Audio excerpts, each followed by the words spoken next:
Hello and welcome to ED 512 Ethical Issues for Professional Educators. I am Dr. Sean Emslander. I will be your instructor for this course. I greatly look forward to working with all of you.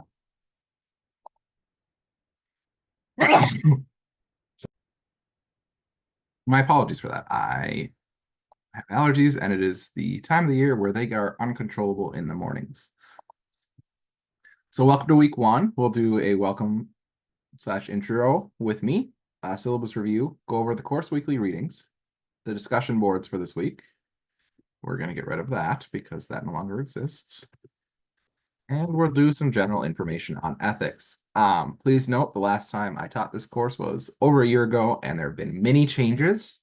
So if you notice me doing any edits like that, it's because in my first two reviews, I missed something that no longer exists or has been changed.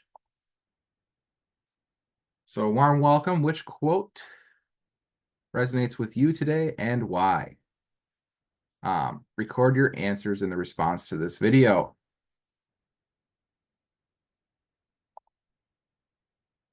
This week's learning outcomes are to grow as a community of learners while implementing CASEL's 3 signature practices, which are a warm welcome, engaging activities, and an optimistic close. Getting to know a little bit about me. I currently work at the Faribault Correctional Facility as an education director. I supervise about 22 educators and librarians. I was a teacher there myself for about 10 years. At home, I have 2 young children. They are 3 and 5, and a very large dog who likes to walk into the back of my shots. So if you see a large dog, just say hi. That is Ajax. And he likes to come in and say hi while I'm recording. And then to begin thinking about ethical issues in your context and practice. I also was briefly a reintegration coordinator at the Red Wing facility for incarcerated juveniles. While I was a teacher, I was the union president and I did contract negotiating. And I've been an adjunct faculty at Concordia for about 2.5, 3 years. In my free time, I spend my time playing with my kids, playing games, both video games and board games, and reading books with my wife. So I am going to switch my shared screen over just to make sure it's right. To share.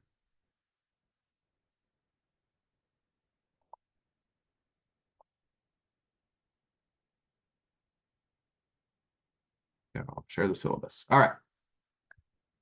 Well, this is much different than the last time that I saw the syllabus. So first big change that you guys won't know about is there are 3 papers now instead of 4. And the first one is due on week 4. So we'll do more talking about that as we get closer to it. Week 5, you will have an ethical and moral leadership presentation due. So you will post that to Blackboard and people will respond. And then due Saturday of week 7, you'll have a normative leadership theories impact paper. Again, we will talk about all of those as we get closer to them. I will also be going through this week through the D2L core shell and adding due dates, as well as making sure that all of the points are correct. So discussion boards will be worth 20 points every week. Responding to me is worth 10. And then you have your assignment points all totaling up to 710. If you have any questions for me, please reach out to me. My email is mslander@csb.edu. It should also be in the course content about me section. Here is the course calendar. Note that for week 1, 2, and 3, there are chunks of reading and discussion boards. There's no assignments due. And then weeks 4, 5, and 7, you have those chunks of reading, discussion boards, and the assignments are due. For week 8, we will have discussion boards due Wednesday, but no responses to peers. For weeks 1 through 7, unless I say otherwise, please respond to 2 peers in the discussion boards, and you do not need to respond to peers in your responses back to my opening remarks. That is the syllabus. It should also be posted. Over here. So ethics and practice. Upcoming writing will encourage you to reflect on the idea of ethics. As you read, study, reflect, and write, consider where ethics show up in your beliefs about education. Note that might actually be your responses to my opening remarks and not discussion board 2. Like I said, a lot of things have moved around since the last time I taught this. Some things to think about as you synthesize. Do your ethics inform your professional practice, or has your professional practice informed your ethical beliefs? Where do you see your personal ethics either challenged or reinforced by those of the institution of education? So according to the NEA RJA Resource Guide in 2021, racial justice is the systematic fair treatment of people of all races that results in equitable opportunities and outcomes for everyone. As you review the readings for this week, think about the following. What is the relationship between the concept of ethics and that of justice? What does it mean to be fair? How is this similar to or different from the concept of equality? And how do ethics become systematized? Note, these are all really big questions, and there is no one right answer. I will be repeating that a lot through this class. There is never a right answer, and know that I am very often going to play devil's advocate for your answers. It doesn't mean that I don't agree with you, but it means that I want to push you to think of things that people may challenge you with when you are stating why you made the decision you made. So a trauma-informed lens of ethics often provides us with a more complete understanding of the people who surround us. This deeper understanding expands our perspective, and a change in perspective can impact our own worldview. Through this course, think about how the presence of trauma or the application of a trauma-informed lens intersects with ethical beliefs and expectations. I will say that this lens, specifically of looking at things in a more trauma-informed way, has vastly changed how I look at a lot of the incarcerated persons that I work with on a daily basis, and how I work to either challenge or adapt their worldviews to lessen some of the criminal thinking that is very present in my setting, while also understanding that a lot of them had very tough, very difficult upbringings. So discussion board 1, from your point of view, share 2 challenging ethical issues facing educators or your organization today.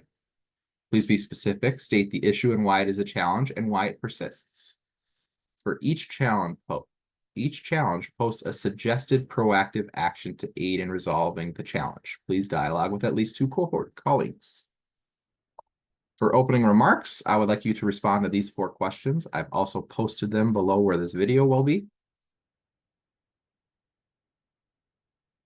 I believe there is also a discussion board. There's not a discussion. There it is. Discussion board 2. After reading the preface, introduction, chapter 1 in Johnson, and taking the following self-assessment, which should be in the book, please share any new insights that you gained about yourself. And please reply to at least 2 peers. Back to here. As noted, we have 3 big assignments due week 4, 5, and 7. We will discuss those as we get closer to them.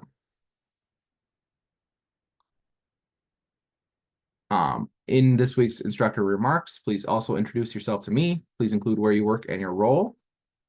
And reach out as needed. I am here to support you. If you need additional time on anything, please reach out to me before the due date and we can work on something. Note that D2L will autofill zeros. That does not mean you earned a 0. It just means I haven't gotten around to correcting the stuff that you've turned in. And it also reminds me to go back and look at it if we've agreed to a extension. Thank you for being educators. You make a difference every day. Never forget that. Have a great week 1. My email is the best way to reach me. As I work in a prison, though, I do not have access to it most weekdays between the hours of 7 to 3. But I do promptly respond as soon as I get back to my phone. So you can expect that if you email me between 7 a.m. and 3 p.m. Central Time, odds are that I will be getting back to you closer to 4 or 5. But I do always try to respond within 24 hours. If you need to arrange a meeting with me, either by phone or Zoom, please send me an email and we can do that. And I can send out a meeting link. If questions come up that are more for the entire course, I am happy to host question and answer sessions or other synchronous meetings. I usually record those and post them for everybody who wasn't able to attend. So as always, just if you have questions, reach out to me by email. Have a great week. I look forward to working with all of you.